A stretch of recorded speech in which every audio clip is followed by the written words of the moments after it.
ఇప్పుడు నేను మిమ్మల్ని సాధు అనుకోవచ్చా లేకపోతే అఘోరా అనుకోవచ్చు? మేము వచ్చేసి ఏంటంటమ్మా, అఘోర సాధన నాగ సాధువుల సాధన పైన స్థాయి సాధువులది. అఘోరాలు ఏంటంటే సమాజానికి వాళ్ళు చాలా దూరంగా ఉంటారు. వాళ్ళు పెళ్ళిళ్ళు చేసుకోరు.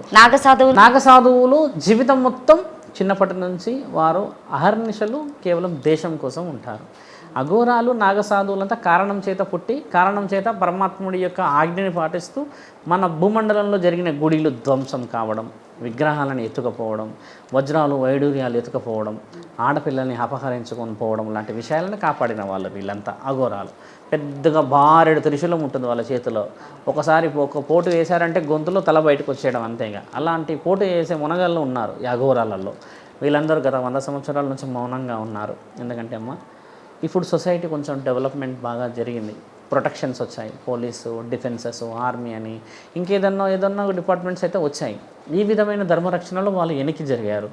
అలా కుదరదని ఒక వివరణ ఇచ్చేసి ఏదైనా సహాయానికి రమ్మనంటే అమ్మ అఘోరాలు ఇప్పటికీ సిద్ధమే. ఎందుకంటే వాళ్ళు కాపాడుతున్నది కూడా ధర్మమే, ఇప్పుడున్న ఈ ఉన్నతాధికారులు పోలీస్ అధికారులు చేస్తుంది కూడా ధర్మమే. కాబట్టి ఏంటంటే అమ్మ, ఎవరు కాపాడినా కూడా ఇక్కడ నా ఇంటి ఆడబిడ్డ సుఖంగా ఉండాలి. ఒకప్పుడు వాళ్ళు చేసేది కూడా ఏంది, మన పిల్లలు, మన ఇల్లు, మన సంసారం బాగుండాలన్న కోరికతో పుట్టిన వాళ్ళు అఘోరాలు కదా తల్లి.